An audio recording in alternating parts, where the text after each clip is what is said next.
pag nakita nyo yun, now you're going to understand bakit nagkakaganyan na tayo ngayon. This is not an easy thing to view. Hindi siya relaxing. Hindi mo sila sa entertaining siya, nakakatawa siya, pero hindi siya relaxing. Dahil bigla ko na-realize, oh my God, yung kwento ni Quezon, ito yung kwento natin.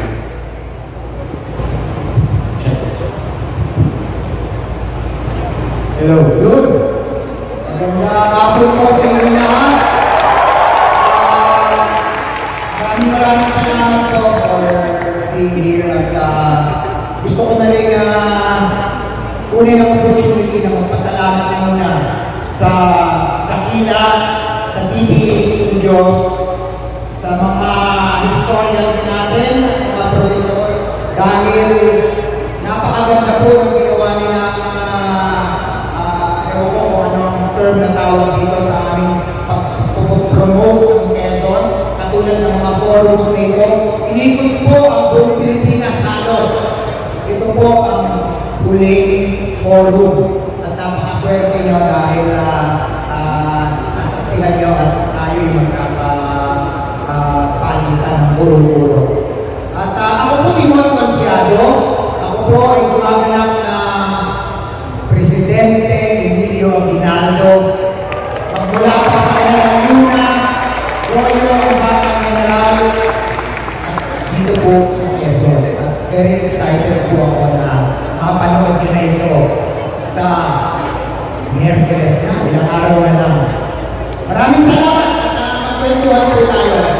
Maya-maya. Ito po niya si Mon Confiado po, bilang ng TVA. Kaya lahat ng bilay ko lang kami lang tulad ko. Magandang hapon po, salamat po sa mga nagbigay nyo para makasama kami. Isa pong walang karangalan para sa akin at makasama kayo. Ngayon sinasaan po namin ay yung interest yung support na ninyo kami maraming naman namin hanggang sa kapapalabas ng buong pelikula. Ako po sa mga sa akin sa mga Magandang hapon po sa inyo lahat. Ako po si Therese Malvar at ang role ko ay si Nadia Hernando, ang anak ni Mabel Hernando na isang female filmmaker sa pelikulang Quezon. Gusto ko na po magpasalamat sa TVA Studios, Dakila Aktivista. Dahil sa haba-haba ng promotions, ito na nga ang last campus tour and forum for the Bayani Bato forum. And sobrang salamat din sa amin yun dahil ang dami rin namin natutunan sa bawat forums na na-attendan natin. So this is a really good initiative and it's really nice that we ended the whole tour where the political games ended and started, which is here in Intramuros. So please do watch Quezon October 15. Thank you. Ito ang pinaka-perfectong panahon. Very timely. Napakagandang gawin natin inspirasyon ang pelikulang Quezon. Ang lahat ng Pilipino ngayon sumasabog ang dibdib at puso sa galit, sa pagtatanong. Importante na mapanood nyo ang Quezon dahil dito nagsimula ang politika sa ating bansa. Noon pa man, ganito na. So, kailangan natin ma-realize, kailangan natin matuto mula sa pelikulang tema ng history ng ating bansa na saan nagkamali itong mga unang politiko na ito. At sana hindi na natin ulitin, paulit-ulit na lang. So, tingin ko, importante na mapanood nyo ang Quezon sa sinihan lamang. Kung yung iba, natanong sa Netflix, sa kung anumang streaming platform, ang pasensyahan nyo na po, hindi po ipapalabas sa Netflix. Sa sinihan lamang. Kasi ito ang perfect na venue para mapanood mo. Ang bagay naman kasi pinapanood ko kami dapat yung stream o sa tablet, sa laptop, kahit na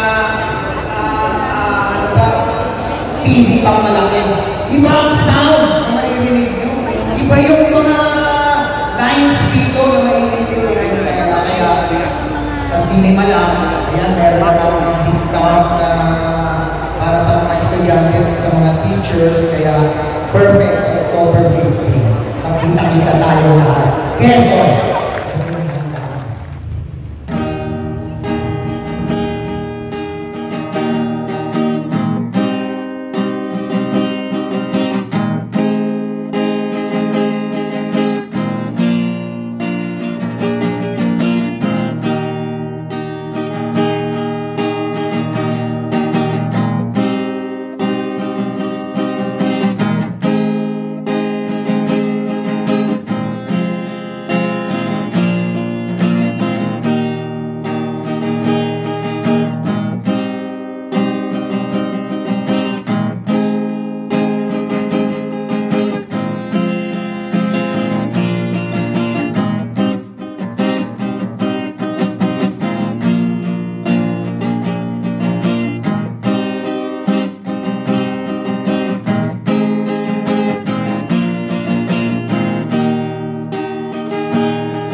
Mr. Vice President.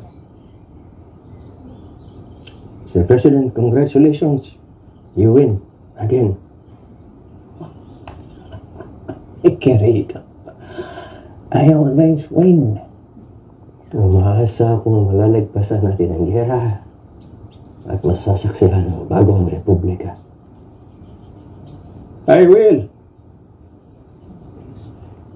I will. Yes, you will.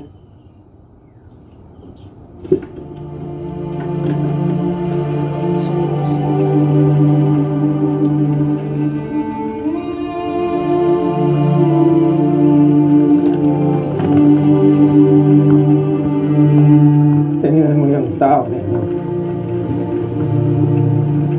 Bakit siya biniyayaan ng malusog na pangangatawan samantalang ako naghihingulo?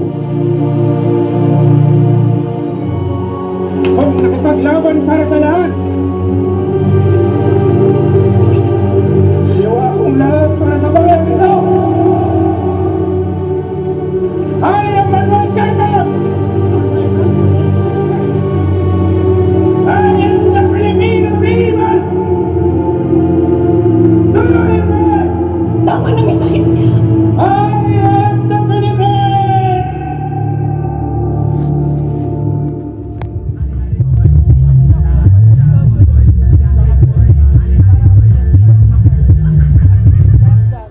Ayan na, okay. Magandang hapon uli. Ayan na, inigo. Kayo ni Diego dito. Diyan kayo dito. Chart lang po. So, gusto mo na. So, good evening. Sabi natin good evening, everyone. So, Yes. I'm Inigo Garcia, the President of Historia Vivente Manila, and I'd like to thank all of you here who attended HVM's block screening of the movie Quezon. Sana naman po nag-enjoy lahat ng nandito. Yes, we did. So, merci na lang to since our contract is until 5:20 ng hapon. So, mga 5 minutes lang tayo. si Ma'am Dulce po ang mag-introduce sa ating mga special guests. Our guests of honor, sabihin na po natin. Sige po, Ma'am Dulce, please take the floor. Mabilis lang po ito, no? So, sinong official photographer natin before ipakilala sila para may group photo na tayo? Okay. Ako si Dulce Punzalan, member ng HBM. Ang connection ko po kay Quezon ay through his wife.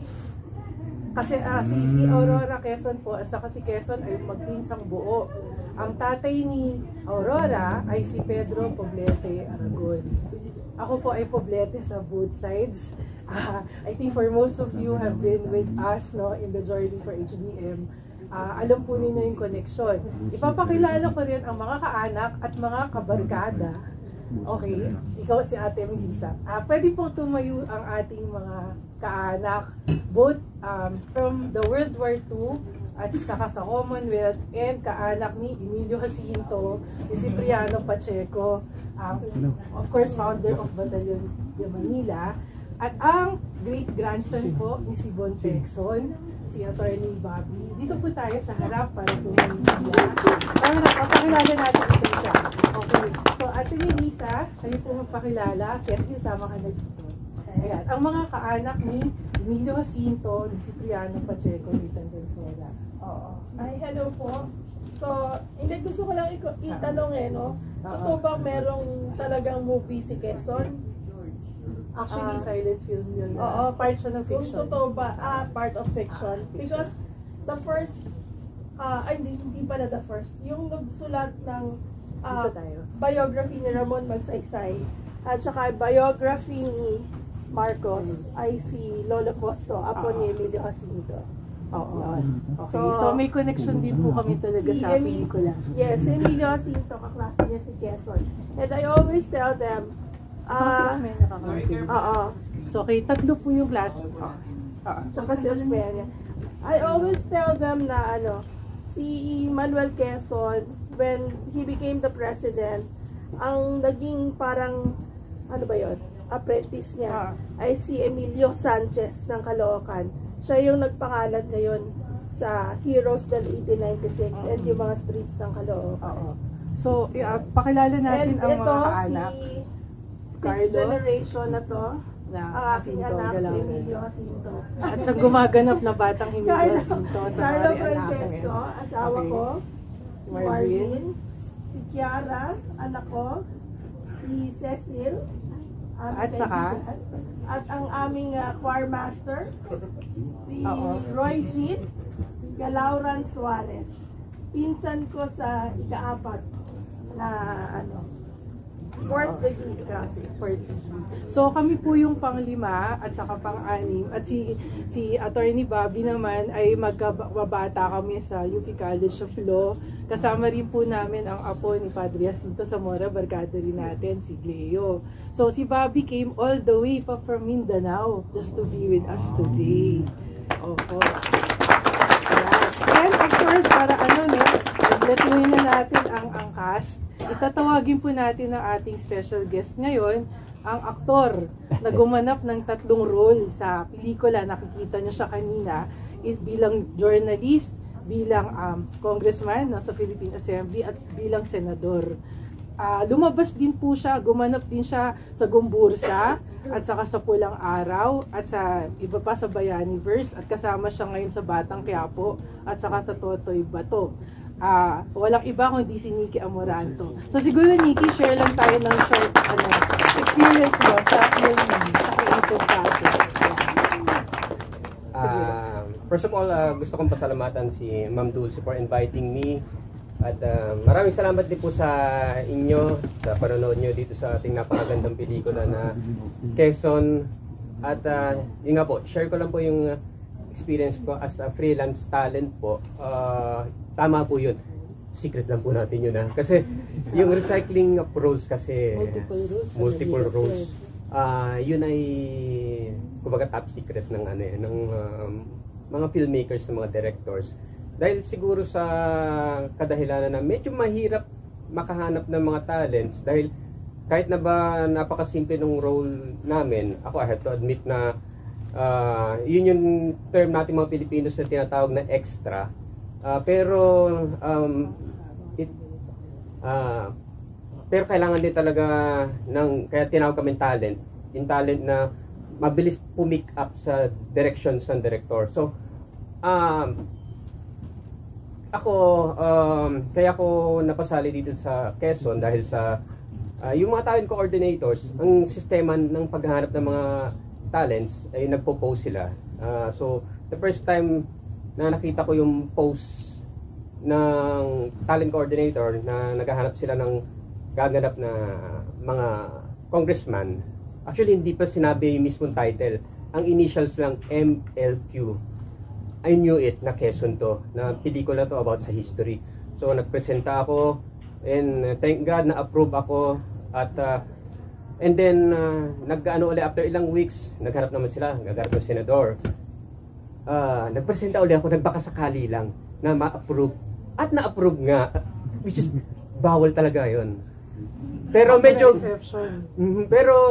medyo change nila yung looks ko, na nandiyan na yung hindi nila alam kung paanong hairstyle ang babaguhin nila sa akin, at I thank God na hindi halata. Okay. And then lastly, yung pagiging journalist ko, yun na talaga, kapag bigyan na ako ng isang beses, pangalawang beses, baka sakali pa rin, at napagbigyan dahil sa talagang ang hirap makahanap nung, hindi naman sa parang super gwapo kami.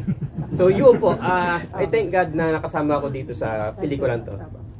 Thank you, Nikki. Kung may questions po kayo, pwede pong i-send sa Secretariat for the block since we more or less exceeded our time na, we'll be proceeding outside for further announcements actually. Since, as we've said before, there's a mini competition regarding attire. And i-announce namin yung winners sa labas. So everyone, thank you very much. We may now proceed to the Ay, pwede tayo mag-group picture lang dito pag gano'n na lang. Doon na po sa labas. Okay, so continue po tayo sa labas. Kung may questions po kayo sa first kay Nikki at saka sa sige, thank you. Thank you so much po. Thank you talaga. Nice meeting you. Yes, you too. Big part of the cast. Yes. Picture tayo sa labas.